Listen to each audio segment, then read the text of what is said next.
Bismillahirrahmanirrahim. Assalamualaikum warahmatullahi wabarakatuh. Alhamdulillah Waalaikumsalam. wassalatu wassalamu ala Rasulillah wa ala alihi wa sahbihi wa mawala amma ba'du. Sahabat fanpage Bali Mengaji yang dirahmati oleh Allah. Alhamdulillah pada malam hari ini bertepatan dengan 4 Rajab 1441 Hijriah, kita bertemu kembali dengan rubrik Anda Bertanya Ustadz Menjawab. Dan seperti biasa kami di studio ditemani oleh Al Ustadz Dr. Fauzi Hamid Pasultanah LCMPDI, dan alhamdulillah beliau insya Allah sudah siap menjawab pertanyaan yang sudah dilayangkan kepada kami. Insya Allah dari pertanyaan-pertanyaan nanti, semoga yang antum bertanya saat ini juga mengikuti kegiatan ini secara online, secara live-nya. Dan apabila ada pertanyaan tambahan dari sahabat fanpage semuanya, insya Allah bisa dituliskan di kolom komentar, baik di fanpage Bali Mengaji ataupun mungkin di YouTube-nya Bali Mengaji, dan juga Instagram dari Bali Mengaji. Dan insya Allah untuk menyingkat waktu, insya Allah sudah dipersiapkan jawaban-jawabannya dengan yang sudah masuk ada 5 dan atau sekitar 6 pertanyaan. Dan untuk menyingkat waktu, insya Allah saya akan menyapa Ustadz. Kaif Ustadz? Alhamdulillah. Sehat Ustadz ya? Alhamdulillah. Alhamdulillah. Suasananya, dan alhamdulillah saat ini sudah 2 malam ini saja, yang kemarin tidak hujan Ustadz ya. Jadi lebih cerah kelihatan Ustadz ya. Sebagaimana Ustadz saat ini, Anda lihat cerah sekali. Ustadz. Alhamdulillah Ustadz. Tayyib. Ustadz, insya Allah sudah terikat Ustadz ya pertanyaan dari beberapa ikhwah kita ataupun akhwat yang ada di sana ya. Dan pertanyaan pertama Ustadz, insya Allah dari hamba Allah di Jakarta. Beliau menanyakan tentang ini, di rumah saya ada 2 motor Ustadz, hibah dari 2 orang yang berbeda. Yang pertama motor matic dan yang satu itu motor bebek atau motor manual katanya Ustadz ya. Nah, informasinya kalau yang motor matic itu diamanahkan oleh yang menghibahinya untuk operasional yayasan orang tua saya saksi akad tersebut. Nah, sementara motor bebek itu yang saya tidak menyaksikan akad hibahnya, apakah untuk yayasan atau untuk dipakai pribadi. Namun belakangan ini saya sering pakai motor bebek tersebut untuk bekerja karena motor pribadi saya sementara tidak layak dipakai seperti itu. Pertanyaannya Ustadz, apakah kalau motor hibah tersebut boleh saya pakai bekerja atau dalam rangka mencari maisha, sementara saya tidak tahu akad si pemberi hibah dan orang menerima hibah tersebut, dalam hal ini ayah saya. Apakah boleh seperti itu Ustadz? Yang pertama seperti itu. Yang kedua, mungkin Anda lanjutkan Ustadz. Apakah termasuk dosa besar jika saya tetap memakainya dalam keadaan darurat? Seperti motor saya tiba-tiba tidak bisa menyala atau kendala lain. Syukran jazakallah khairan. Iya Ustaz. Langsung ini ya. Iya Ustaz, pertanyaan. Bismillah, alhamdulillah, wassalatu wassalam ala Rasulillah wa ala alihi wa sahbihi wa wala. Amma ba'd. Pemirsa Bali Mengaji yang dimuliakan oleh Allah, alhamdulillah. Kalau sudah malam itu tanggal 5 sudah. Oh iya, tayyib, betul. Tanggal 5 Rajab tanggal 5 Rajab 1442 Hijriah ya. Tayyib. Iya. Jadi kalau sudah masuk maghrib itu sudah pergantian hari di kalender Muslim Islam ya Ustaz ya. Betul, penanggalan Islam ya. Jadi teman-teman sekalian, mudah-mudahan antum semua sehat ya. Dan diberikan kesempatan oleh Allah untuk juga ta'lim dalam hal ini. Anda bertanya, Ustaz menjawab ya. Alhamdulillah ada beberapa pertanyaan yang masuk ya. Dan kemudian ya salawat salam kita limpahkan pada junjungan Nabi kita Nabi Muhammad SAW beserta keluarga beliau, kaum kerabatnya, serta sahabat-sahabatnya. Yaitu pertanyaan masuk berkenaan dengan hadiah yang kemudian digunakan ya, digunakan. Di dalam bahasa Arab ini ada tahadu, tahabu ya. Itu hadisnya memang ada pembicaraan dari sisi sanadnya. Memang ini sering digunakan ya untuk memberikan pengertian. Jadi ada beberapa pengertian nih. Oleh Syekh Utsaimin ya rahimahullah dalam Syarhul Mumti'-nya, beliau kata hibah ini itu ada beberapa niat dari si pemberi. Kalau pemberinya itu berniat bermaksud untuk mendapatkan pahala, maka dia jadi sedekah. Ini sedekah dia. Tapi kalau misalnya yang kedua yang dimaksudkan untuk kasih sayang dan mempererat hubungan, nah ini baru namanya hadiah dia. Karena memang itu yang dianjurkan oleh Rasulullah SAW beberapa hadis yang saling menguatkan satu sama lain, yaitu kita hendaknya memberikan ya, saudara atau sahabat, teman ini untuk kita saling mempererat ya, silaturahim. Ya. Nah, itu diantaranya. Kemudian ya ini ada makna sendiri yang diberikan oleh Syekh Utsaimin ini. Kalau itu hibah jika yang dimasukkan agar orang yang diberi mendapatkan manfaatnya. Nah ini seperti yang diceritakan oleh penanya ini. Ya penanya ini, ya beliau mengatakan yang pertama motor metik yang beliau ngasihkan adalah memang dihibahkan. Jadi ya hibahkan untuk yayasan. Nah, ini yang jadi pertanyaan tuh ini. Terus yang kedua beliau tidak menyaksikannya. Nah, sekedar untuk ada memberikan manfaat. Ada istilah namanya atiyah. Atiyah ini ya adalah mendermakan harta ya dikarenakan seseorang yang sedang sakit yang dikhawatirkan akan membawa kepada kematian. Misalnya sakit keras dia punya harta banyak. Nah, dia mau memberikan ke siapa gitu. Nah, ini sekedar tambahan aja. Balik pada pertanyaan ini. Apakah ya ini kalau motor hibah tersebut boleh saya pakai bekerja atau mencari maisha ini. Sementara saya tidak tahu akad si pemberi hibah dan orang yang menerima hibah tersebut dalam hal ini adalah ayah saya. Nah, kalau secara umum ya hibah itu pemberian ya insya Allah tidak ada masalah dia maksudnya. Tapi kalau yang disebutkan seperti motor yang pertama, metik yang pertama itu, jadi niat dari pemberi udah jelas disebutkan dia. Udah jelas disebutkan untuk operasional yayasan misalnya. Nah kita tidak boleh itu menggunakan sembarangan. Ya, kita misalnya ini dapat sumbangan studio ini ada sumbangan dikasih motor atau mobil untuk operasional misalnya. Nah, khusus untuk itu ya tidak boleh kemudian kita gunakan untuk sembarangan. Ya, atau yang berhubungan dengan berkenaan dengan kegiatan ya seluruh ya, misalnya Bali Mengaji ya alhamdulillah dapat ya sumbangan, maka itu digunakan untuk itu semua. Tapi kalau sifatnya hibah itu lepas misalnya, insya Allah boleh digunakan. Masalahnya sekarang ya dia sendiri nggak tahu ini, nggak tahu akadnya tuh bagaimana. Ya kalau antum mau hati-hati, memang sebaiknya ya nggak usah digunakan kecuali dalam keadaan mendesak. Antum kan katakan motornya yang dimiliki ya sedang bermasalah, rusak misalnya. Kalau antum sekedar pinjam aja masih boleh-boleh aja lah. Yang kita khawatir barangkali ya, niat orang memberi itu karena memang ada yayasan di situ ya sehingga itu menambah mungkin niatnya si pemberi itu adalah mendapatkan pahala, kita tidak tahu kan itu. Jadi sebaiknya memang kalau memang terpaksa baru dia digunakan. Kalau enggak ya sudahlah antum cari jalan lain lah seperti itu. Kalau misalnya antum ragu-ragu dalam masalah ini. Apalagi kalau dalam keraguan ini ya kata Rasulullah SAW, "Dak ma yaribuka ila ma la yaribuk." Tinggalkan yang meragukan, ya lakukan yang tidak meragukan. Itu lebih aman. Di sini ada warak lah, kehati-hatian di dalam fasilitas barangkali itu yayasan. Kecuali memang itu adalah diberikan secara pribadi kepada ayah antum itu. Terus apakah termasuk dosa besar? Jika ini, insya Allah tidak termasuk dosa besar. Insya Allah tidak seperti itu ini ya. Nah maka ya tentunya ya dalam keadaan terpaksa, insya Allah tidak termasuk dosa besar. Allahu a'lam. Jazakallahu khairan. Jadi sudah jelas bahwa jika tadi motor yang digunakan dalam artian kan memang keadaan darurat dan insya Allah bukan termasuk dosa besar saja. Ya, sementara kalau yang satunya memang sudah jelas akadnya sudah diketahui kan gitu. Itu memang dalam hal ini kalau memang ya kehati-hatian itu lebih baik lah.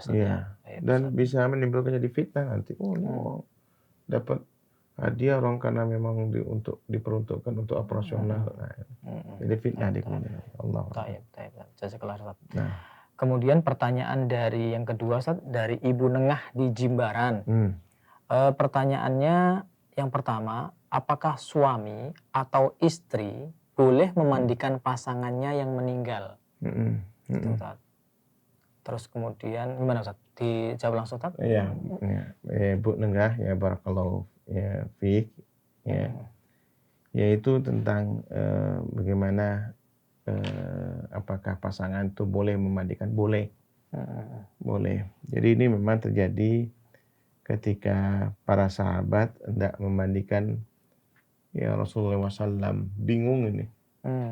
Jadi para sahabat hendak memandikan Rasulullah SAW itu bingung apakah bajunya dilepas atau bagaimana. Ya, dan ini disebutkan ya ketika hadis Aisyah ini ya, ketika Rasulullah SAW ya wafat ya, para sahabat mau bersikap pada jenazahnya Rasulullah SAW ini bagaimana, nggak tahu, bingung, sampai kemudian ya datang Aisyah ini, yaitu ketika ini singkatnya panjang ya ceritanya, nah potong aja ceritanya karena panjang ini. Kemudian Aisyah radhiyallahu anha ummul mukminin ya istri Rasulullah SAW, laus ya taqabbalt min amri mastadbartu ma ghasalahu illa nisa'uhu. Ya, kata ya Aisyah radhiyallahu anha, andai urusanku ini kembali ke masa silam ya, tidak ada yang boleh memandikan Nabi sallallahu alaihi wasallam ya kecuali para istri beliau.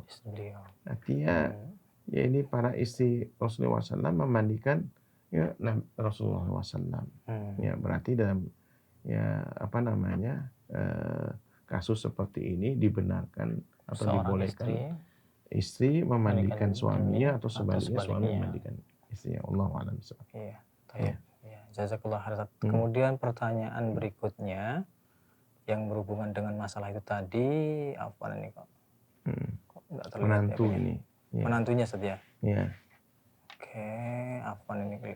Pertanyaan tidak muncul ini teman anak Ustaz. Jadi apakah menantu itu apakah menantu itu setelah menikah? Iya. Otomatis setelah menikah otomatis menjadi mahram ya. Ya. Menjadi mahram mertuanya sehingga tidak batal jika bersalaman. Barakallahu fiik ya. Jadi berkenaan dengan menantu. Ya ini Bu Nengah nih Masya Allah ini. Ya, dalam Al-Quran disebutkan ya, dalam surah An-Nisa ayat 23 itu semua yang berkenaan dengan yang mahram. Ya, menantu termasuk adalah mahram. Bahkan mahram yang sifatnya ya mu'abbad dia. Abadi. Ya, abadi dia. Walaupun ya la qadarullah ya Bu Nengah yang bilang barangkali nanti anak ibu misalnya bercerai misalnya dengan menantu. Dengan menantunya.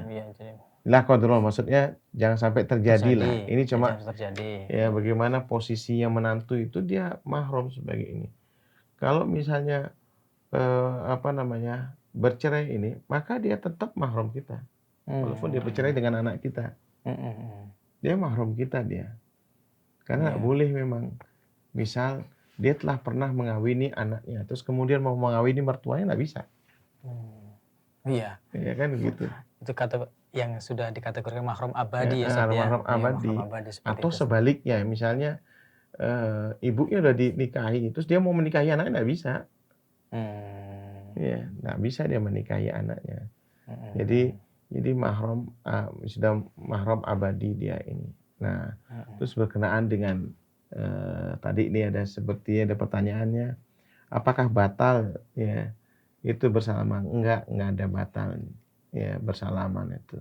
Memang nanti khilaf di antara ulama fikih ya, kebanyakan dari kalangan Syafi'iyah pun bersentuhan antara suami dengan istri membatalkan wudu ya di kalangan Syafi'iyah. Itu pun sebagian ya, bukan seluruh Syafi'iyah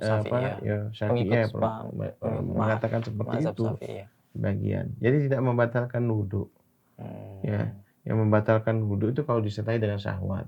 Ya, Rasulullah SAW biasa mencium istrinya ya saat mau pergi sholat. Ini menunjukkan bahwa ya bersentuhan antara suami dengan istri tidak membatalkan wudu. Insyaallah seperti itu. Barakallahu fiik.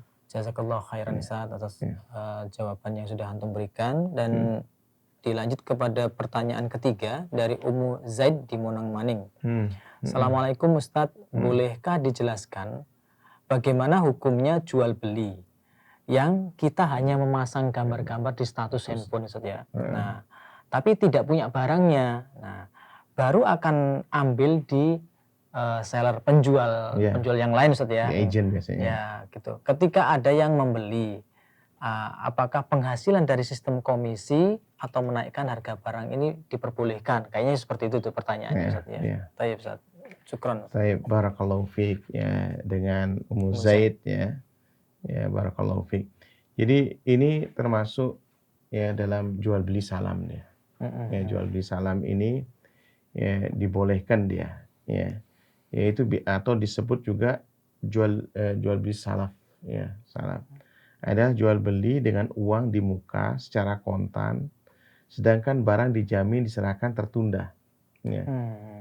Jadi istilahnya apa? Ada pembeli, ya, adalah pembeli itu pesan dengan menyerahkan uang terlebih dahulu, ya. Sedangkan penjual mencarikan barangnya walaupun saat itu barang tersebut belum ada di tangan penjual.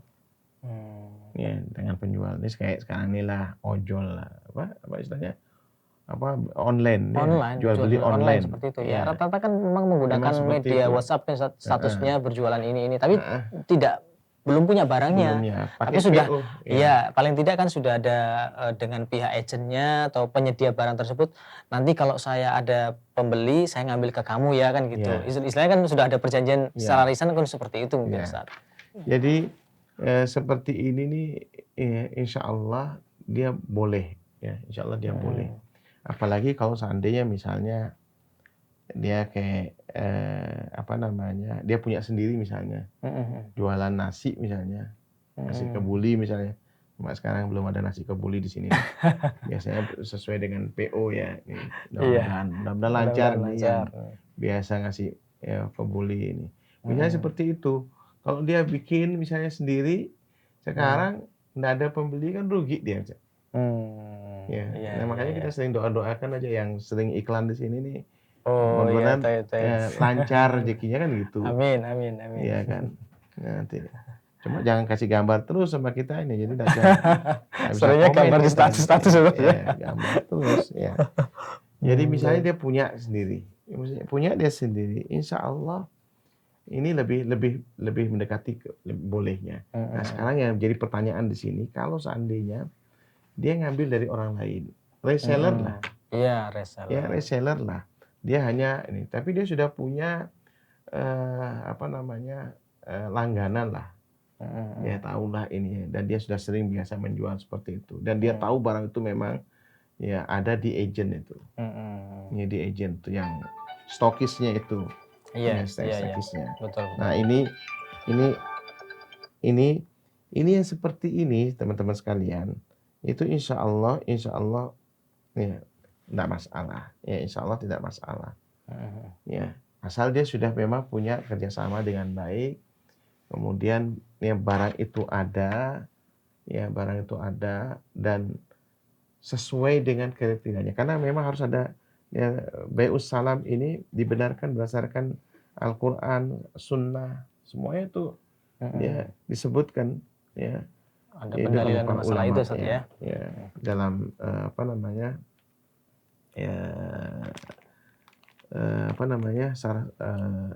Said Sabiq ini ya. Dalam fikih sunnahnya, beliau memberikan penjelasan ya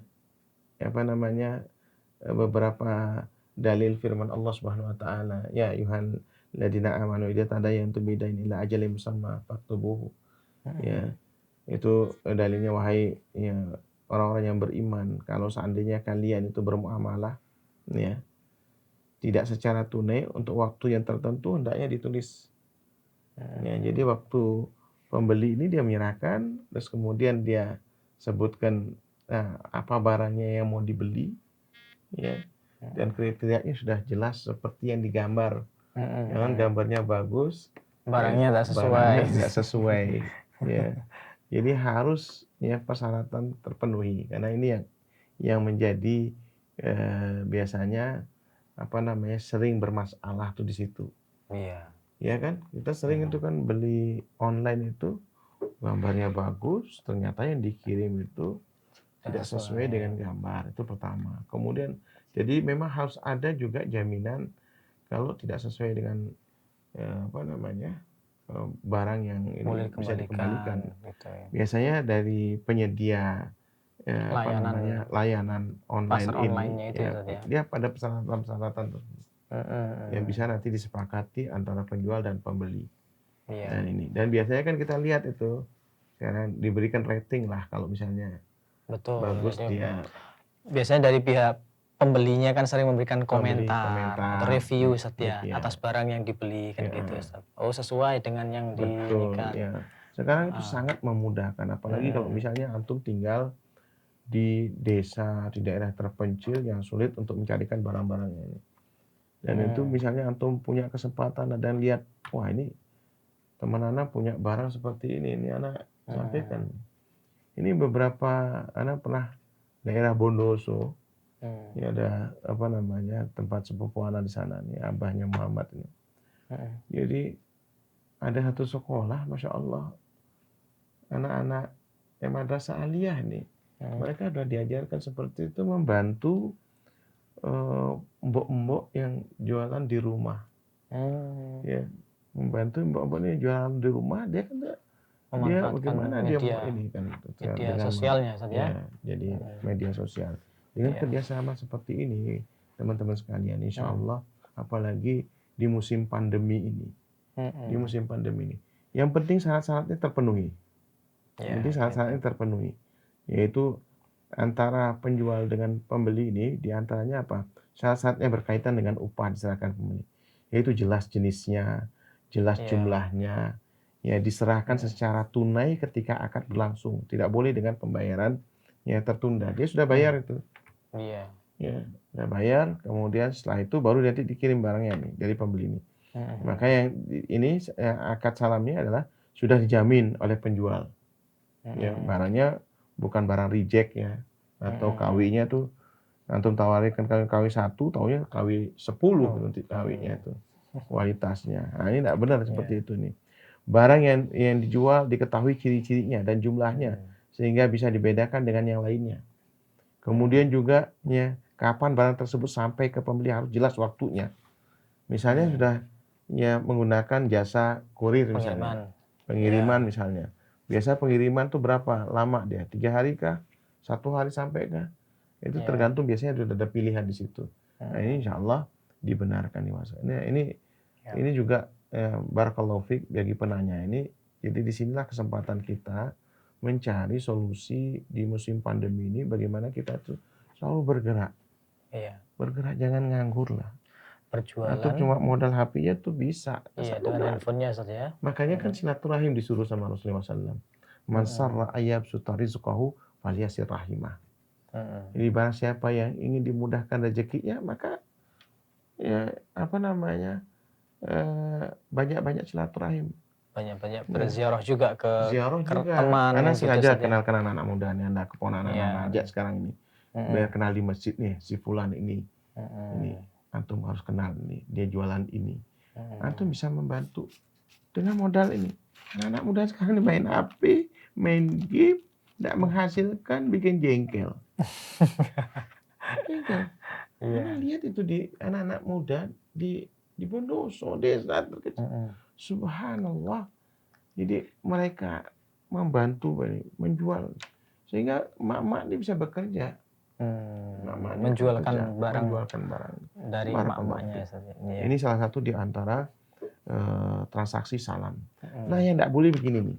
Ini barangkali ada keraguan dari penanya ini.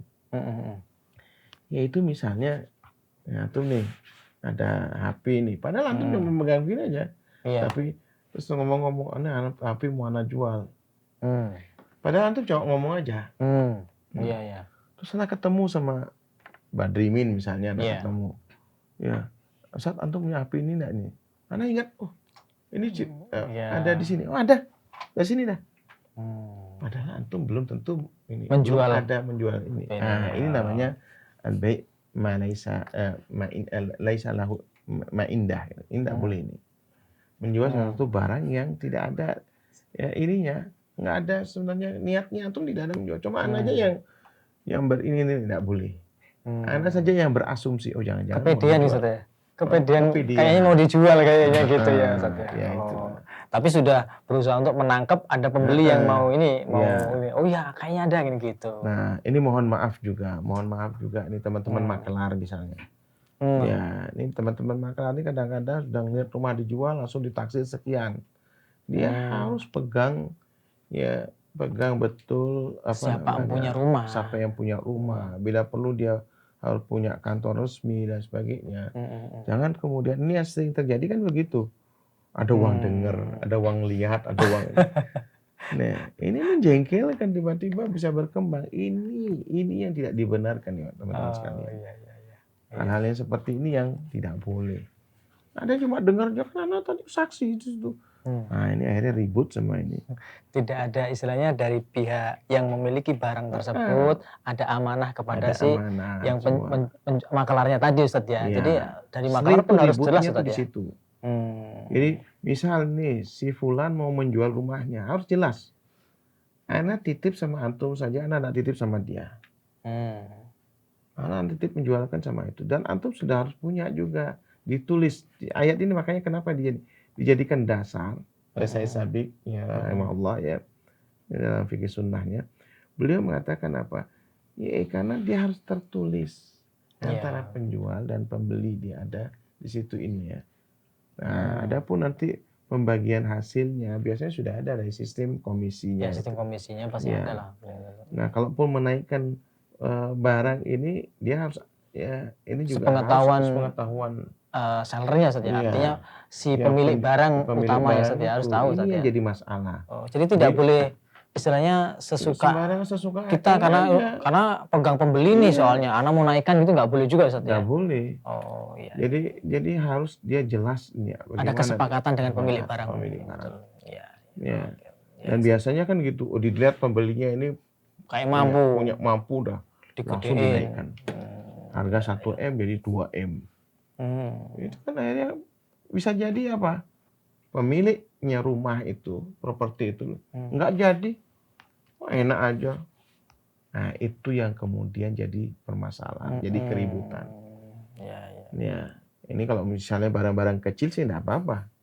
Tapi kalau barang-barang besar, nilainya miliar ratusan juta. Sakit hati kan? Sakit hati dia orang yang punya itu yang enggak punya, itu yang bikin ini. Itu yang sering bikin ribut di situ. Tapi kalau yang barang-barang kecil, kalau barang-barang kecil misalnya ini seperti barang-barang rumahan, orang ketika menaikkan harga, dia mikir kalau beli si fulan ini barangnya mahal nih, dia tahu tinggi ngambil untungnya. Padahal di tempat lain lebih murah. Wallahu a'lam. Begitu Muzaid ya insyaallah. Insyaallah seperti itu. Jazakallah khairan Ustaz atas jawaban dari antum tadi yang intinya memang penghasilannya dengan sistem komisi dibenarkan ataupun menaikkan harga barang pun dibenarkan asalkan kembali harus sepengetahuan dari si pemilik barang seperti itu Ustaz ya. Sebenarnya seperti itulah. Ya, baik.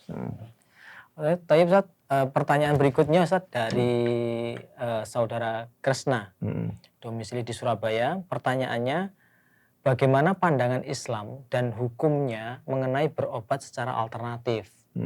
Karena sebelumnya ini sudah berobat secara rutin ke rumah sakit, tapi hasilnya belum ada perkembangan. Dan alternatif tersebut dengan diberikan semacam obat herbal atau dedaunan. Dijelaskan seperti itu. Barakallahu fiik Ustaz. Ya. Ini Ibu apa Mas Kresna ya? Atau Mas Kresna ya. Barakallahu fiik ini ada pertanyaannya. Itu yang namanya sakit ya kata Rasulullah SAW ya likulida indawa insyaallah. Jadi setiap penyakit itu pasti ada obatnya. Insyaallah seperti itu teman-teman sekalian. Ya, cuma memang ketika kita ikhtiar ya ke satu rumah sakit atau ke satu dokter, maka disarankan sebenarnya ini pengalaman pribadi ya. Jadi Ana punya orang tua Allah yarhamu ya, yaitu Abah Ana ya. Itu dulu divonis sakit kanker darah sakit darah. Nah kemudian kita mencari second opinion biasanya gitu. Biasa seperti itu. Ya, tadi ke dokter yang kedua, bagaimana dokter yang. Jadi kita perlu juga dari medis itu supaya kita mendapatkan gambaran yang jelas penyakit apa sih yang diderita oleh.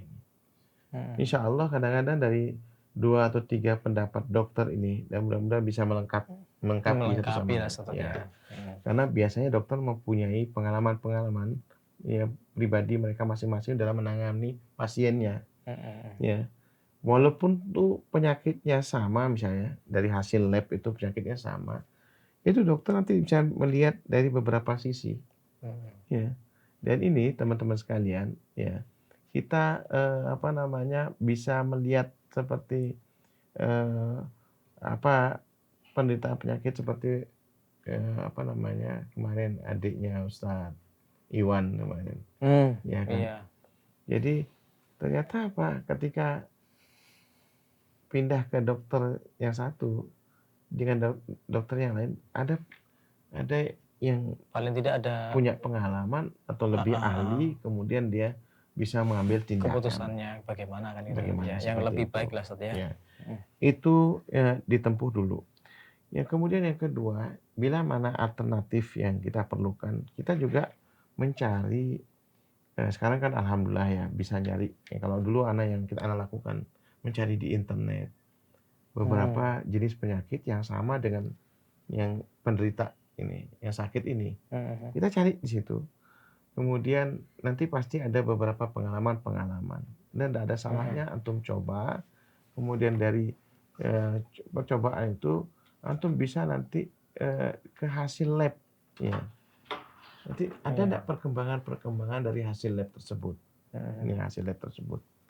Itu yang kedua. Yang ketiga, ini seperti ini, yaitu dengan diberikan semacam obat herbal atau dedaunan ini. Antum lihat aja beberapa herbal tersebut yang barangkali bisa, ya Allah alam. Nah, tapi obat herbal atau dedaunan ini memang seperti yang lakukan itu memang tidak langsung ini, cuma kita rasakan, bisa tanyakan kepada pasien. Misalnya kemoterapi tradisional menggunakan serikaya itu. Nangka Belanda dibilangnya itu. Iya. Silik bahasanya kan di sini kan setahu saya silik. Bukan silik, kalau silik kan yang kecil. Artinya serikaya itu yang besar. Sirsak. Barakallahu fiik, sirsak. Jadi daun sirsak misalnya itu. Iya, betul. Salah satunya ada manfaatnya itu. Jadi 10 lembar kemudian direbus kalau bisa pakai tungku dari tanah itu. Kemudian dari 3 gelas menjadi 1 gelas. Jadi selama setengah jam. Itu diminumkan ke pasien itu. Itu kemoterapi tradisional. Murah meriah. Karena cuma 10 lembar daun itu ini. Dan itu untuk kemoterapi. Kemoterapi kan kemo itu seperti dibom. Yang seperti dibom. Nah, itu di antaranya seperti itu ini. Nah, ini wallahu alam Pak Krista ya. Mudah-mudahan bisa sebenarnya. Yang penting sebenarnya dari alternatif itu, karena memang beda tipis ya, Betty ini, antara ruqyah syariah dengan ruqyah syirkiyah. Jadi ruqyah syariah sesuai dengan syariat, ya, dengan syirikan ini. Yang misalnya menggunakan tumbal. Nah, ini harus nyumbang kambing lah. Nanti dari ininya atau beli kambing ini lalu bisa diruqyah, dipindah kemudian penyakitnya ke kambing. Nah, itu seperti itu bagaimana Ustaz? Itu tidak boleh itu. Ada soalnya sempat kan beredar seperti itu ya. Jadi penyakitnya dipindahkan penyakitnya itu ke binatang. Hal-hal seperti itu tuh wa iyyadubillah ya. Na'udzubillah min dzalik. Mendolimi kan seperti itu ya. Ya mendolimi binatang. Jangan-jangan si pasien tadinya itu orang baik-baik. Kemudian karena tidak sabar, lalu kemudian dia alternatif yang sebenarnya meragukan. Ini ada unsur kesyirikannya. Akhirnya mati dalam keadaan syirik. Padahal sebenarnya penyakit ini bisa jadi ya untuk menghapus dosa-dosanya. Nah, itu yang harus ditanamkan kepada orang yang beriman, Ustaz, ya, bahwa Makanya, sakit itu jadi seperti itu, Ustaz, ya. Kresna, jadi hati-hatilah ya kita di dalam pengobatan alternatif yang ada persyaratan-persyaratan seperti itu. Antum batu curiga lebih baik pasien yang antum tangani ya, atau keluarga yang sakit ya, yaitu diberi keyakinan ini mudah-mudahan ada jalan baiknya, wallahu a'lam. Jadi jangan kemudian naudzubillah kalau ada seperti tempo hari ada dari non muslim lumpuh bisa berjalan kemudian ini, tapi dengan kemudian meyakini Tuhan selain Allah Subhanahu wa taala. Enggak taunya beberapa menit kemudian mati dalam keadaan syirik. Iya, sudah keluar dari agama, Ustaz, jadinya, Ustaz, ya. Naudzubillah min dzalik. Allah. Iya, Ustaz. Jadi kita sebagai keluarga terdekatnya, ya alternatif seperti ini, apalagi yang udah kita tahu non muslim misalnya, ya kemudian dia dukun, neneknya dukun apa kayak itu juga tidak akan bisa menyembuhkan, nggak bisa menyembuhkan. Allah yang menyembuhkan. Wa idza maritu fahuwa yashfin. Kata Allah Subhanahu wa taala ketika Nabiullah Ibrahim alaihissalam diuji, ya, diberikan sakit, Nabi sakit, nah sabar. Betul. Insya Allah kalau antum mau sabar pelan-pelan tapi tetap ikhtiar mencari, insya Allah ya, insya Allah ketemu obatnya, insya Allah. Karena waktu itu dari orang tua, perkiraan itu umurnya 3 bulan dipanjangkan sampai 1 tahun. Masya Allah. Gitu, insya Allah. Barakallah. Mudah-mudahan syafa'ullah ya. Pak Kresna, kemudian juga gunakanlah juga pengobatan yang dianjurkan olehnya agama, yaitu tibun nabawi misalnya. Iya, dengan habatus sauda, punyanya Ibnu Qayyim al-Jauziyah, yang habatus sauda misalnya, madu dan sebagainya, atau bekam. Allahu a'lam. Ya Allahu a'lam. Ini mudah-mudahan. Ya mudah-mudahan keluarganya saudara penanya, yaitu Pak saudara Kresna ini diberikan kesembuhan oleh Allah dan segera diangkat penyakitnya, insya Allah. Jadi yang jelas memang alternatif itu memang harus hati-hati, Ustaz. Kalau alternatifnya yang seperti Ustaz tadi sampaikan, contoh ini misalkan dengan daun sekian lembar, kemudian hanya direbus, tidak ada media yang lain-lain gitu, Ustaz. Tidak ada persyaratan yang lain-lain gitu. Insya Allah boleh. Itu, Ustaz, ya. Insya Allah dibenarkan kan, Ustaz, ya. Insya Allah dibenarkan. Karena lihat ada beberapa sangkal putung misalnya itu pakai daun jati dan sebagainya. Ada dulu ya Allah yarhamu ya, Ahmad Sidin tuh pernah ditabrak tuh patah tulangnya, pakai daun-daunan tuh, daun-daunan diobati dengan ini, masya Allah sembuh. Istilahnya diboreh, Ustaz, ya. Jadi daun-daunnya dihancurkan, kemudian dipakai seperti parem, Ustaz, ya. Karena kita Indonesia ini, negeri kita ini kaya dengan itu. Iya, kaya akan tumbuh-tumbuhan yang terutama bermanfaat. kelor ya. Daun kelor. Iya. Nah, daun kelor itu bahasa Arabnya namanya syajaratul hayat atau syajaratul mu'jizat. Yang sekarang nih kembangkan. Jadi kelor ini bahasa Arabnya itu syajaratul hayat. Jadi pohon kehidupan atau syajaratul mu'jizat sampai kelentangnya pun. Jadi sekarang dari mulai daunnya, daun teh sampai istilahnya apa, buahnya kan, itu buahnya, Ustaz, ya. Itu daun kelor tuh, masya Allah, barakallahu fiik. Jadi nyambung, Ustaz, atau bicara masalah kelor, Ustaz. Maksudnya begini, Ustaz, ada di tengah masyarakat sendiri juga kan, kita kan tahu bahwa Allah ciptakan itu kan bersebelahan dengan bangsa jin, Ustaz, ya. Apakah betul ada keterangan bahwa memang makhluk halus atau jin itu ada yang tidak menyukai terhadap pepohonan tertentu, Ustaz? Nah, salah satunya kelor kan.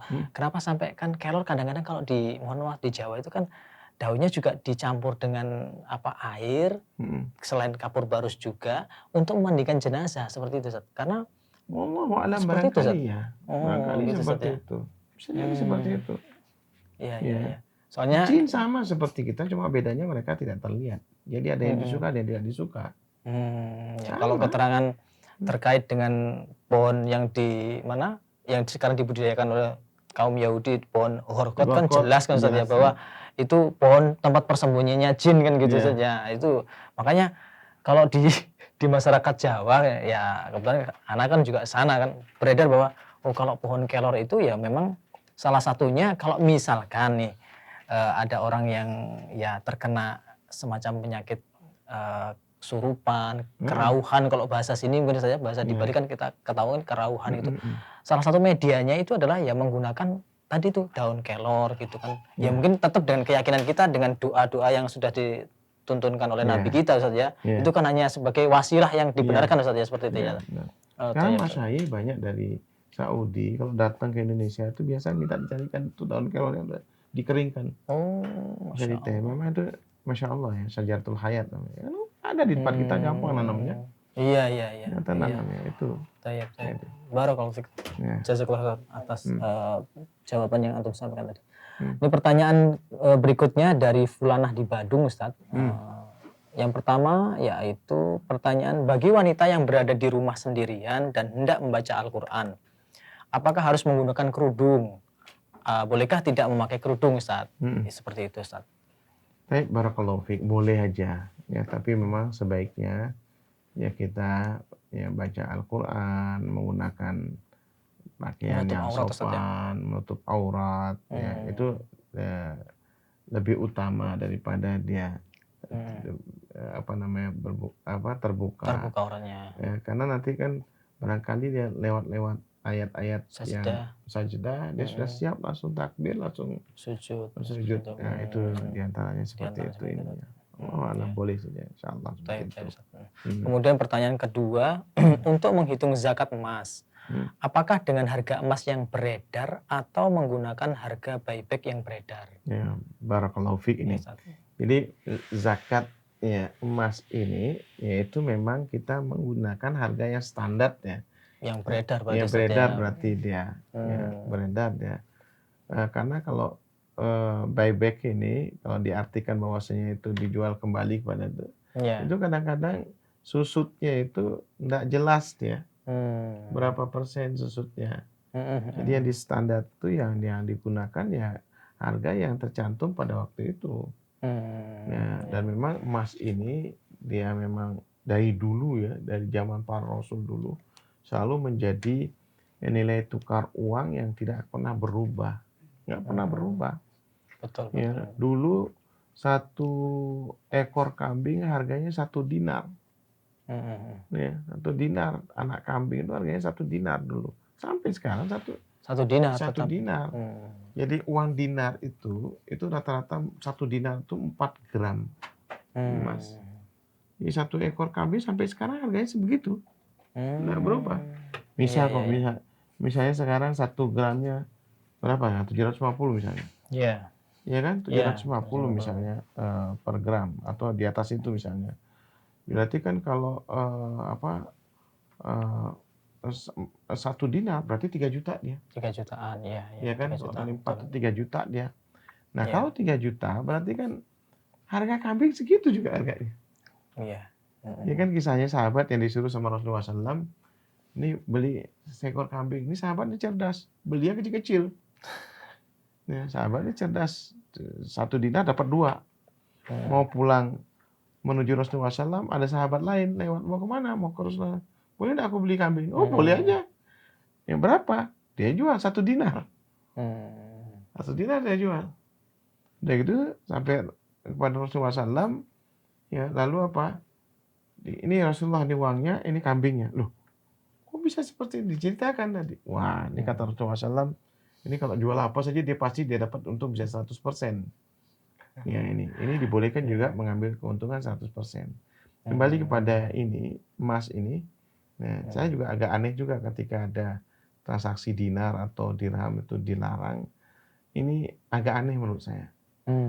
Karena kita, antum mau nggak kalau Anda beli ini $100? $100? Nah, yang penting itu uang itu berlaku. Iya. Bukan uang palsu. Iya. Betul. Sama dengan misalkan ini dibeli 2 dinar atau 3 dinar gitu.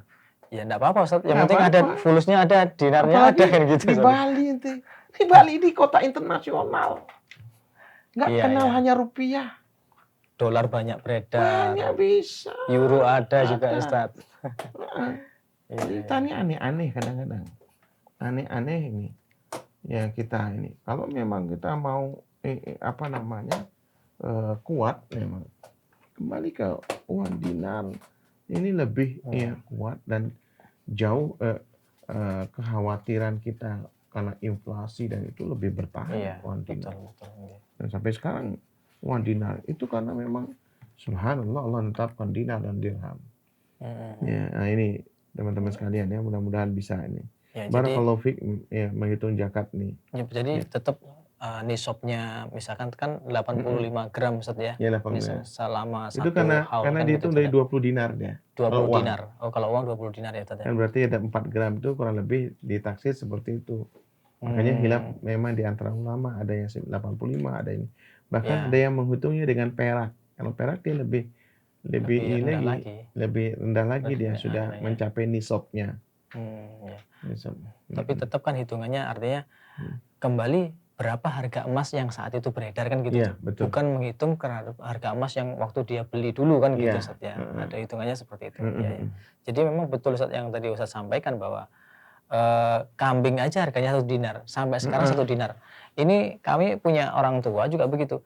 Dia memang mengumpulkan untuk naik haji itu sampai dari zaman dulu sampai sekarang tetap cuma 40 gram emas. Sampai saat ini tuh tetap 40 gram emas.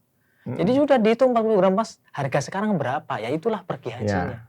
Itu sudah antum sampaikan tadi hampir mirip dari beli kambing tadi Ustaz. Betul. Cuman 1 dinar yang kurang lebih cuman 4 gram tadi itu ya sampai detik ini harga kambing tetap 4 gram emas kan gitu. Iya betul. Iya.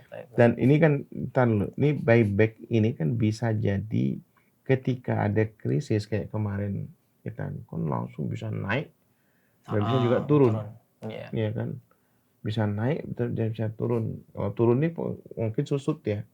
Tapi bisa naik juga. Ya, yang penting sebenarnya ya harga yang dijadikan itu harga yang digunakan berdasar itu. Wallahu a'lam. Iya. Seperti itu ini. Iya. Tayyib Ustaz. Artinya memang ya patokannya kan seperti umumnya kalau kita di website perbankan itu kan ditulis biasanya atau logam mulia seperti Antam itu kan dia memiliki kan Ustaz. Pasti memiliki harga emas yang saat ini itu berapa kan gitu. Ya, standarnya kan seperti itu. Tapi Ustaz pertanyaan berikutnya insya Allah ini pertanyaan mungkin terakhir Ustaz ya. Dari siapa ini? Hamba Allah Ustaz. Qadarullah adik anak murtad Ustaz pertanyaannya ini Ustaz. Sayang sekali orang tua masih percaya Ustadz yang mengetahui perkara gaib. Ustadz yang dalam kurung ini mengetahui perkara gaib dan bertanya ke beberapa yang disebutkan Ustadz tersebut, adik ana terkena pelet atau guna-guna. Lalu qadarullah, ibu ana seorang mu'alaf dan terlihat di Ustadz itu. Nah, leluhur ibu ana minta pengganti supaya ada salah satu keturunannya mengganti ibu ana yang sudah meninggalkan agama sebelumnya. Jadi pertanyaannya yang pertama adalah apa memang ada pelet atau guna-guna dalam Islam? Seperti itu Ustaz. Yang kedua, ana sudah ingatkan ibu untuk tidak bertanya ke Ustadz yang mengaku tahu perkara gaib.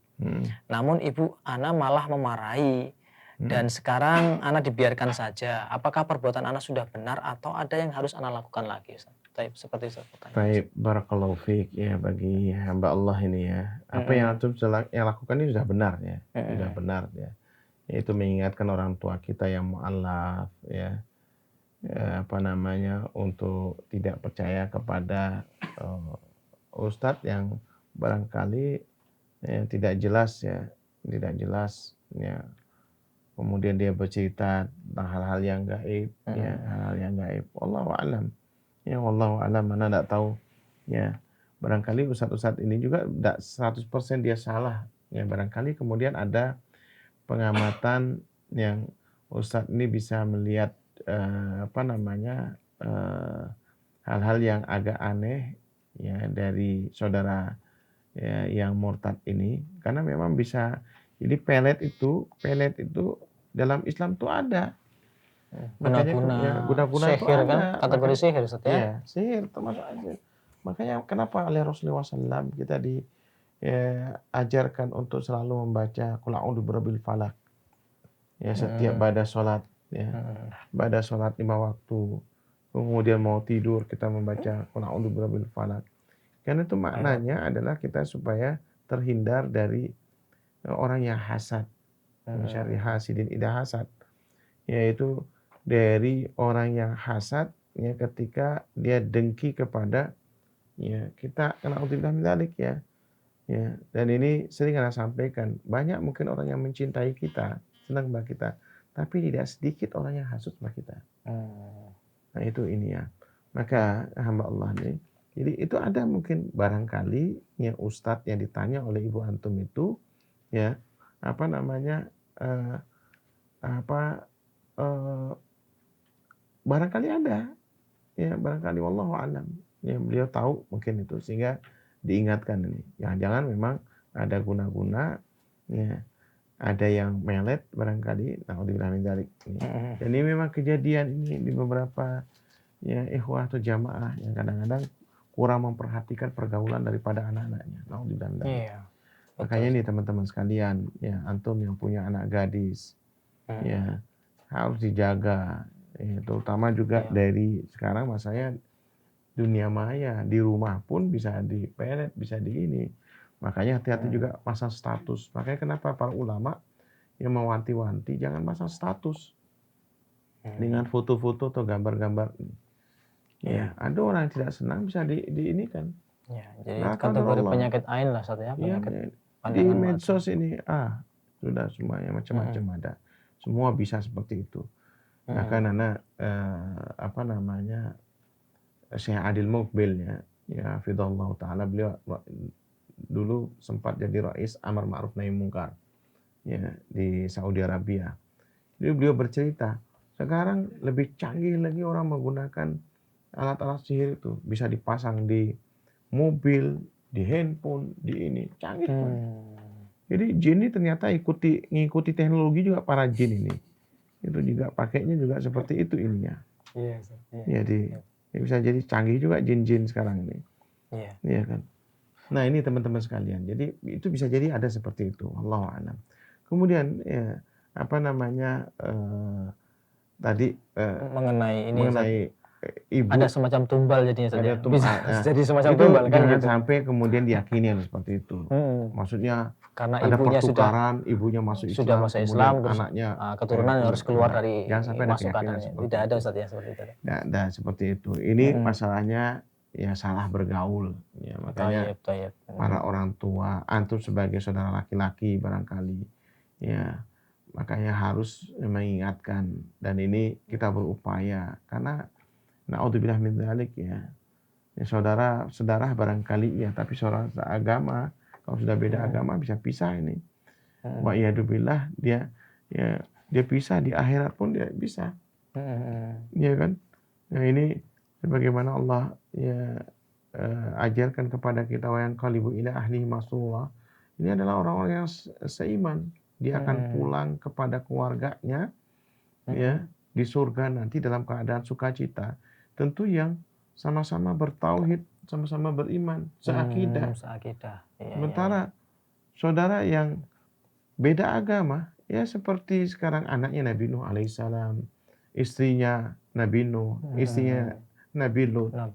Ya. Ini adalah atau ayahnya Nabiullah Ibrahim alaihissalam. Ya mereka semua adalah kufar, beda agama, beda keyakinan yang tidak bisa ya disatukan oleh Allah di akhirat. Maka sebagai saudara antum harus bersabar, kemudian harus berupaya untuk mengembalikan saudara antum ini. Wallahu a'lam.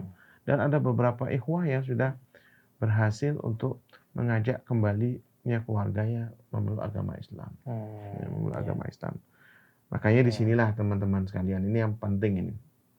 Jadi para mu'alaf ini jangan hanya sekedar ya diislamkan tapi tidak diberi pendidikan, kemudian diberikan pendidikan.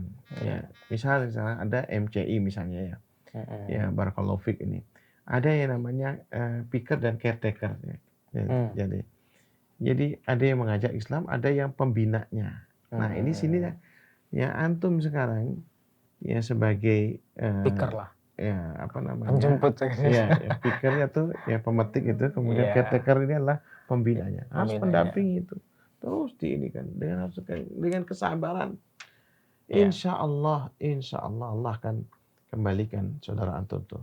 Mudah-mudahan kita doakan hadahullah, yang kita nggak lepas daripada doa kita. Mudah-mudahan Allah memberikan hidayah kembali pada Amin. Ya, Insya Allah antum. semoga saudara dari yang tadi itu penanya Ya, bisa ya kembali mendapatkan hidayah dari Allah insya dan Allah seperti insya Allah itu. tidak. Memang Ya, harus hati-hati sekali saja terkait ya, dengan terkait pergaulan, dengan insya apalagi Allah. di masyarakat yang notabene ya berbagai macam keyakinan seperti ini, Ustaz ya. Baik, Ustaz. Afwan Ustaz, ini ada pertanyaan lagi, ada beberapa pertanyaan lagi Ustaz dari fanpage juga, dari Saudari Puspita Rena. Assalamualaikum Ustaz. Jika punya anak sambung, laki dan perempuan, yang anak laki adalah mahram ibu tirinya. Demikian juga sebaliknya. Lalu bagaimana dengan si anak perempuan? Apakah mahram juga dengan ayahnya ibu sambung atau kakek sambungnya? Ini jadi kayaknya ini anggap si ibu ini bawa anak, nikah kan Ustaz ya. Ya, janda sama duda Ya, sama-sama bawa anak ini Ustaz ya. sama-sama Nah, bawa bagaimana status anaknya ini saja, yang laki dan perempuan ini bagaimana terhadap ayahnya kan gitu Ustaz. Iya, seperti itu. Jadi kalau misalnya kepada ayahnya, misalnya anak perempuan anak sambung pada ayahnya ini karena dia sudah kawin sama ibunya, jadi mahram. Mahram seperti yang tadi Ustaz sampaikan itu, mahram abad juga Ustaz ya. Iya, mahram abad juga. Dia tidak boleh dia menikahkan ini anaknya, nggak boleh sih. Dan ini juga berlaku bagi kemudian orang tuanya si ya istilahnya mertua sambungnya juga ya. Jadi itu juga seperti itu ininya. Jadi yang jadi masalah ini anak sama anak nih. Nah, itu anak sama anak tidak mahram dia. Dia bisa menikah dia. Dia menikah karena dia beda beda keturunan anak, makanya harus dibedakan dia. Oh iya. Nggak bisa itu ini. Ini yang jarang jadi ini saja. Ya, jadi perhatian anak laki sama anak perempuannya dia nggak bisa tuh. Karena dia sudah berbeda ayah dan kawin. berbeda iya bisa. Bisa kawin dia. Gitu, iya. Bisa kawin dia itu. Ini yang jadi permasalahan. Nah, makanya diperhatikan ya. Saya juga kemarin kebetulan kita ada panti asuhan Alinaya ini. Jadi ada wali yatim yang sudah menikah. Kemudian saya juga anaknya kan dititipkan sama kita. Maka saya tidak tahu bagaimana ini ya. Yang saya khawatir seperti itu. Ya, alhamdulillah anak di kita ya kita besarkan, kita didik dengan baik, insya Allah. Kalau makanan insya Allah tidak kurang itu. Yang jadi masalah ketika kumpul. Nah, kumpul ini kadang-kadang kurang diperhatikan mahram itu. Ya, mahram. Nah, karena itu dia bukan mahram mantan laki. Anak bawaan suami dengan anak bawaan istri. Iya. Itu bisa kalau sama-sama laki atau sama perempuan tidak ada masalah. Ini kan juga harus diperhatikan untuk pergaulannya berarti Ustaz ya. Karena bisa dinikahkan juga kan itu. Iya. Ibu sama ibu bisa ibu sama ayah bisa nikah, anak sama anak bisa nikah juga. Oh iya, demikian jawaban dari Ustadz atas pertanyaan Saudari Puspita Rena. Semoga tadi juga mengikuti bagaimana jawaban dari Ustadz. Jadi kalau si putri ibu dengan ayah tirinya adalah memang sudah mahram, apalagi dengan kakeknya kan sudah jelas juga dari jalurnya tersebut tetap mahram abadi kan seperti itu. Tapi Ustadz, pertanyaan berikutnya dari saudara Agus Irwan, ini dari fanpage juga Ustadz. Assalamualaikum Ustadz, apa doanya supaya ditakdir jadi orang soleh? Jazakallah Ustaz. Anak baca sesuai dengan ini saja, teks ditakdir gitu Ustaz. Ditakdirkan mungkin ya jadi orang yang soleh seperti itu Ustaz. Jadi di antaranya ialah kita selalu berdoa ya, minta kepada Allah Subhanahu wa taala ya, doa yang biasa kita baca setiap zikir pagi, zikir petang itu kita minta kepada Allah Subhanahu wa taala yang di antaranya ya asbahna wa asbahal mulku lillahi walhamdulillahi. Nah, itu antum baca sampai Rabbi ya as'aluka khaira ma fi hadzal yaum wa khaira ma ba'dahu. Wa a'udzu bika min syarri ma fi hadzal yaum wa syarri ma ba'dahu. Kalau malam kan Rabbi ya as'aluka khaira ma fi hadhil lailah ya. Wa ma ba'daha wa a'udzu bika min syarri ma fi hadhil lailah wa ma ba'daha.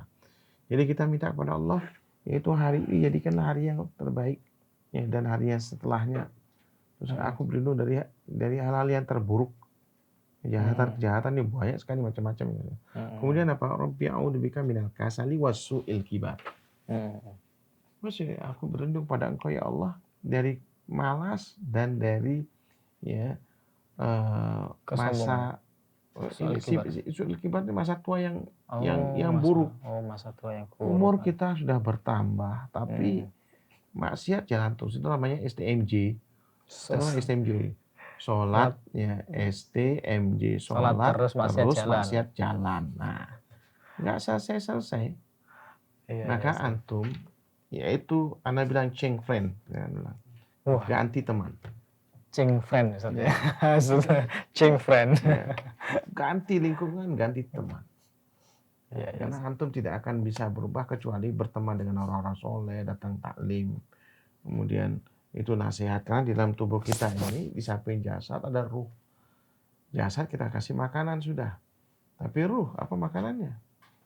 Ya kalau hanya berdoa saja tidak disertai dengan perbuatan, masih berkumpul dengan orang-orang yang buang-buang waktu. Mohon maaf ini kadang-kadang apa? Ada jamaah-jamaah kita, aduh sampai sepanjang malam main gaple. Aduh, apa yang dicari itu? Begadang malam-malam ketawaan. Nggak dipikir anak istrinya orang terganggu di rumahnya orang, ya kan? Istri nunggu di rumah khawatir, kemudian orang kan namanya pulang di jalan nanti malah lelah, ngantuk, bisa kecelakaan dan sebagainya. Dikurangilah, boleh sekali-sekali, jangan setiap hari main seperti ini. Terus kemudian kumpul-kumpul seperti ini dikurangi was kalian. Allah memberikan nasihat kepada antum. Mau terima atau tidak, ya memang kita harus bukan hanya doa, ya doa itu motivasi buat kita, tapi adalah harus kemudian ya kita berubah sendiri, cari. Kenapa? Ya apa? Almar'u ala dini khalilih, falyanzur may yukhalil. Seseorang itu agamanya menurut temannya. Antum mau minta berubah, mau jadi orang soleh, antum berteman sama orang-orang yang tidak benar, susah. Antum pasti terpengaruh. Kata ulama menimpali hadis ini. Jadi seseorang itu agama menurut temannya, maka lihatlah siapa yang diajak berteman. Kalau dia berteman ya dengan yang baik, maka insya Allah dia akan jadi baik. Berteman ya dengan yang buruk, dia akan jadi. Karena apa kata ulama? Al-qarin bil muqtarin yaqtadi bih. Jadi pertemanan, persahabatan itu saling mempengaruhi dan nggak ada ceritanya. Yaitu negatif itu bisa dikalahkan dengan yang positif. Ya, mesti pengaruh negatif itu lebih kuat daripada yang positif. Pasti itu. Makanya antum ganti teman lah. Insya Allah ganti teman, datang ke masjid. Ya, insya Allah banyak orang-orang soleh itu. Kalau antum misalnya ditipu sama orang masjid, berarti antum salah masjid. Iya. Salah masjid. Ya, bisa sampai seperti itu, salah masjid. Iya ada kan. Sekarang masjid ada yang cuma hanya sekedar kumpul-kumpul, makan-makan, tidak ada taklim. Ya. Hanya cuma kemudian ya mohon maaf ini kadang ya ada ibu-ibunya cuma kosidahan, cuma ini aja. Ada taklim ibu-ibunya. Yang kita heran itu kalau ditanya sholat jenazah nggak bisa. Ini antum belajar apa dari ustadznya gitu loh.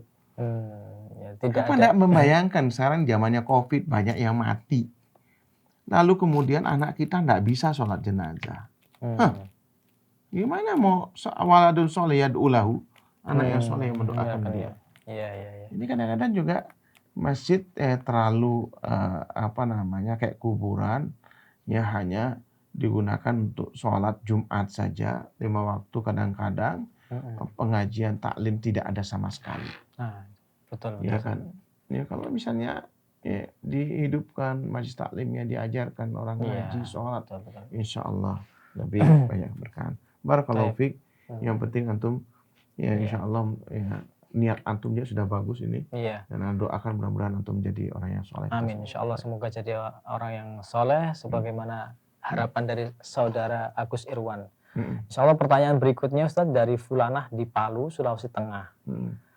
Kalau suami marah sudah jengkel sekali sama istri, terus dia suruh istri pulang sama maksudnya kepada orang tuanya. Bagaimana hukumnya itu, Ustaz? Apa sebagai istri harus pulang aja ke rumah orang tua? Ini polos kayak istrinya, Ustaz. Jadi pulang loh ke rumah, pulang dia kayaknya itu. Jadi seperti itu, Ustaz, ekspresi pertanyaannya, Ustaz. Bagaimana, Ustaz, masalah ini, Ustaz? Barakallahu fiik, ya. Ini barangkali apakah ya, mungkin pertanyaan berikutnya, apakah itu jatuh talak? Enggak, insya Allah. Oh, enggak, Ustaz, ya. Insya Allah tidak jatuh talak. Talak itu harus diucapkan jelas, ya. Ya baru dia jatuh talak. Tapi kalau disuruh pulang pada orang tuanya, ya barangkali ini kejengkelan untuk calling down misalnya, untuk kemudian mencari solusi, ya. Apalagi sekarang ini mohon maaf ini teman-teman. Ini karena minggu-minggu belakangan ini banyak sekali terjadi perceraian, ya, gara-gara ekonomi, ya. Gara-gara mohon maaf juga gara-gara hutang, ya. Apalagi terkait utang di bank. Ini karena anak pelajari ini seperti itu nih kayaknya. Beberapa kasus ini semua awalnya tuh dari, ya, pinjam uang di bank. Ini bank ini rata-rata ramah Sinta, ramah di depan, Sita di belakang. Ramah Sinta. Ya kan, makanya antum hati-hati dengan tawaran-tawaran seperti itu. Ya. Nah, nanti terkait, makanya ukurlah, ya, antara kebutuhan dengan keinginan. Dahulukan kebutuhan. Kalau kebutuhan kita sudah terpenuhi, sudah ngapain? Musim pandemi seperti sekarang ini, teman-teman sekalian, kita harus pandai-pandai mengatur keuangan. Ya, dulu mungkin kambing, ya sekarang ayam lah. Mungkin kalau nggak bisa ayam, ya ikan lah.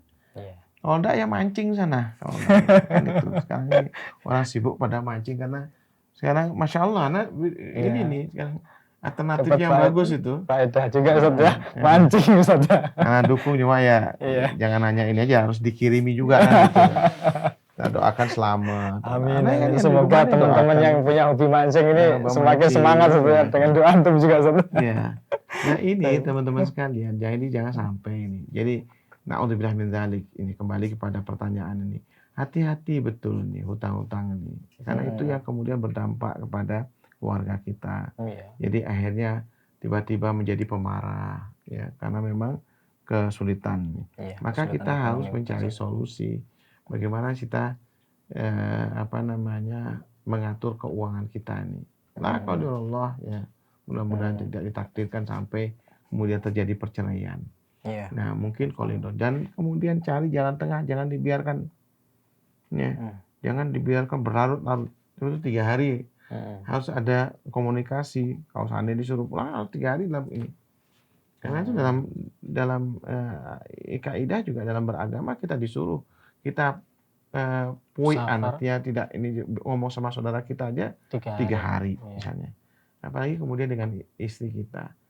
Ya, maka kita harus komunikasi, bangun komunikasi, cari dari keluarga yang disegani untuk mendamaikan. Mohon maaf juga jangan kemudian sedikit-sedikit jalur hukum, ya. Jadi kita kalau bisa menyelesaikan dengan secara cara kekeluargaan, lebih baik itu yang kita tempuh. Datang ke para ulama, ya, minta nasihat bagaimana ini, undanglah ini. Insya Allah kalau kalau para ulama itu insya Allah, ya, mereka niatnya menyatukan, mereka ingin bagaimana menjadi keluarga sakinah, mawaddah dan rahmah, insya Allah seperti itu ini. Allahu a'lam bishawab. Baik, Ustaz, insya Allah ada 2 pertanyaan lagi, Ustaz. Pertanyaan berikutnya dari saudara Awim. Assalamualaikum warahmatullahi wabarakatuh. Terkadang dalam hati ini selalu risau, selalu bertanya dalam hati apakah amal ibadahku diterima atau tidak oleh Allah. Karena mengingat begitu banyaknya dosa dalam diri ini. Sampai diri ini takut akan datangnya kematian. Nah, bagaimana kami harus menyikapi hal semacam ini, Ustaz? Mohon pencerahannya, Ustaz. Barakallahu fiik, saudara Awim. Ini masya Allah antum kalau sudah mempunyai sifat seperti itu, dan itu memang harus dibangun. Ya, ini juga diantara rukun dalam ibadah, sebagaimana Syekh Utsaimin rahimahullah dalam Aqsamut Tauhidnya beliau mengatakan rukun ibadah itu ada 2, ya, yaitu antara mahabbah dan ta'zim. Ya, mahabbah itu menimbulkan rasa kecintaan kita kepada Allah Subhanahu wa taala. Kita berharap, jadi ada harap ya menimbulkan cinta, senang kita diperintah untuk beribadah sholat ya. Karena memang sholat ini yang solusi dari seluruhnya. Iya. Solusi daripada seluruhnya. Silaturahim itu semua dari kata-kata sholat dan ini ya. Ini solusi dari seluruh permasalahan. Ya ayyuhalladzina amanu sta'inu bis sabri was shalah gitu. Ya. Maka itu ketika kita sholat ini tumbuhkan itu rasa cinta kita kepada Allah Subhanahu wa taala. Berharap Allah Subhanahu wa taala menerima amal ibadah kita. Berharap Allah memberikan pahala kepada kita dan berharap Allah menempatkan kita ke surganya. Ini disebutkan oleh Allah dalam surah ya, salah satunya ya, banyak sebenarnya. Yaitu apa? Ya, faman zuhziya 'anil nar wa udkhilal jannata. Ini wa udkhilal jannatanya ini dimasukkan ke surganya faqad faz. Yaitu orang yang sukses. Cara yang sukses kiatnya adalah ketika kita beribadah, yaitu ya tadi rukun itu dibangun. Kemudian yang kedua ta'zim, ini kembali ke pertanyaan siapa tadi? Awim. Awim. Ya, Awim ini. Yaitu ta'zim itu mengagungkan Allah. Allah Maha Besar yang menimbulkan rasa takut pada diri kita. Ya, rasa takut kita kepada Allah Subhanahu wa taala, takut ibadah-ibadah kita tidak diterima oleh Allah Subhanahu wa taala. Barangkali dosa yang begitu besar. Ya, takut dosa-dosa kita tidak diampuni oleh Allah Subhanahu wa taala. Ini memang harus seperti itu. Ya, kita berharap Allah Subhanahu wa taala mengampuni dosa-dosa kita. Kita berharap Allah ya menyelamatkan kita daripada api neraka. Itu faman zuhziya 'anin nar. Siapa yang berkeinginan untuk dijauhkan oleh Allah daripada api neraka dan dimasukkan ke surganya, maka dia ini memang ya kata Syekhul Islam ya, beliau mengatakan geraknya hati memang dia harus begitu. Antara cinta ya, rasa takut dan rasa harap. Ini memang harus seperti itu. Nah, saudara Awim ya, saudara Awim, ini masya Allah antum bisa bersungguh-sungguh meminta kepada Allah, memang harus seperti itu. Dan jangan juga kita ini terlalu santai beranggap sudahlah, kan saya sudah sholat ini pasti diterima oleh Allah. Siapa yang menjamin diterima oleh Allah Subhanahu wa taala? Ya, makanya kenapa oleh Rasulullah SAW kita disuruh sholat berjamaah ya. Karena pahala sholat berjamaah itu 27 kali dibandingkan dengan sholat sendirian. Ya, sholat sendirian. Maka berusahalah berjamaah. Walaupun antum sekarang di pandemi di rumah, berusaha untuk jamaah. Karena 27 kali. Ya kan? Kenapa? Karena kalau misalnya 27 dikurangi 1, dikurangi 2, masih ada tersisa. Tapi kalau sholat sendiri, dikurangi 1, habis sudah. Itu hitungan matematikanya. Seperti itu ininya. Dan maka ya, kita harus mencari keutamaan daripada ibadah-ibadah. Ya, sholat, ya, berjamaah, kemudian sholat sunnah, upayakan jangan sampai ya ketinggalan sholat sunnah. Itu dipaksa diri kita. Jadi kemudian hidup kita akan menjadi ya penuh dengan keberkahan. Kita berharapkan seperti itu. Nah, itu yang antum miliki sudah benar itu rasa takut. Yang mudah-mudahan dengan seperti itu antum bersungguh-sungguh bertaubat, barangkali ada dosa-dosa kita yang kita anggap yang besar. Karena yang namanya dosa ini, teman-teman sekalian, kata Rasulullah SAW, definisi yang coba perhatikan, maha kafi sadrika wa karihta ayyutalli alaihin nas. Insyaallah nih. Definisi yang Rasulullah SAW katakan, yang namanya dosa itu yang membuat gelisah di dada kita ini. Dan kalian takut ketahuan orang, itu namanya dosa. Itu namanya dosa. Kalau sudah kita gelisah di dalam hati kita, lalu takut ketahuan orang, ya ini dosa sudah. Makanya hati-hati dengan perbuatan dosa ini, karena dosa ini menghilangkan keberkahan daripada hidup kita ini. Mau apa-apa kita susah, kemudian hidup kita di dalam kesialan. Na'udzubillah min dzalik. Ya, barakallahu fiik. Barakallahu fiikum Ustaz. Ada 2 lagi Ustaz. Apa tadi belum terhitung tadi yang pertanyaan saya sampaikan antum Ustaz. Ini pertanyaan dari saudara Ahmad Kebuli Abu Lutfi Ustaz. Ini wallah alam, ini betul nggak dia punya telur buaya Ustaz? Karena pertanyaannya berhubungan dengan telur buaya itu halal apa haram Ustaz itu Ustaz? Barakallahu fiik. Iya, Masya Allah nih. Ustaz Syafiq Reza Basalama itu suka sama daging buaya ini. Insya Allah, ya. Ustaz Syafiq. Insya Allah ada manfaatnya. Allahu a'lam. Ya. Sebagian ulama itu membolehkan. Ya, kita perlu tuh jangan-jangan ada ya, manfaatnya Ustaz ya. Manfaatnya Allahu a'lam. Kalau ya sejenis sejenis reptil kan Ustaz, seperti reptil. Mungkin kalau yang sedang di ini kan apakah bisa disamakan dengan itu biawak itu Ustaz kan? Ya kan juga binatang yang memakan binatang lain kan Ustaz. Dia kan bukan memakan tumbuh-tumbuhan, bukan kategori yang seperti itu Ustaz. Iya. Oh, tayyib. Insyaallah ada sebagian yang membolehkan Ustaz. Kalau dagingnya boleh apalagi telurnya. Tayyib Ustaz. Satu lagi ini pertanyaan. Cuman ana mau menyampaikan ini soalnya ini ada kalimat jika Ustaz. Jadi kan kalau pertanyaannya memang betul dialami Ustaz. Ini kayaknya masih jika Ustaz. Coba, boleh saja Anda sampaikan ke antum Ustaz ya. Mungkin bagi yang bertanya saat ini dari live Instagram Ustaz kelihatannya Ustaz ya.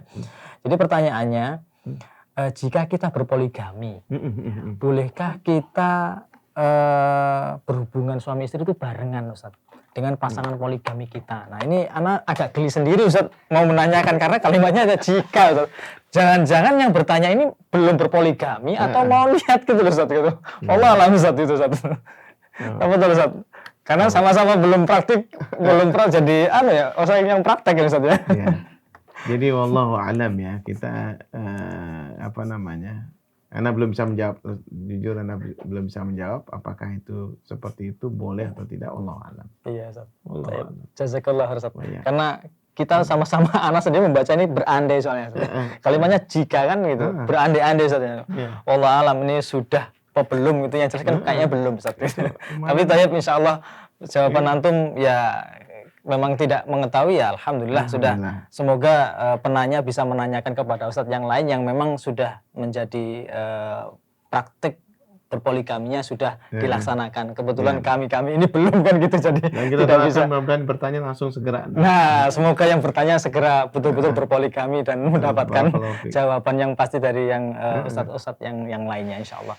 Baik, karena waktu sudah alhamdulillah sudah semakin larut dan insyaallah pertanyaan-pertanyaan yang sudah masuk ke kami, ke Panitia Bali Mengaji, insya Allah sudah semuanya kami bacakan, dan sekaligus juga pertanyaan yang sudah secara online juga sudah insya Allah kami jawab dengan baik, dan kami mohon maaf apabila ada beberapa pertanyaan yang mungkin masih belum istilahnya terjawab semuanya secara istilahnya kalau boleh orang bilang itu belum puas dengan jawabannya, boleh nanti di sesi berikutnya menanyakan kembali, tetapi lebih detail lagi kan gitu.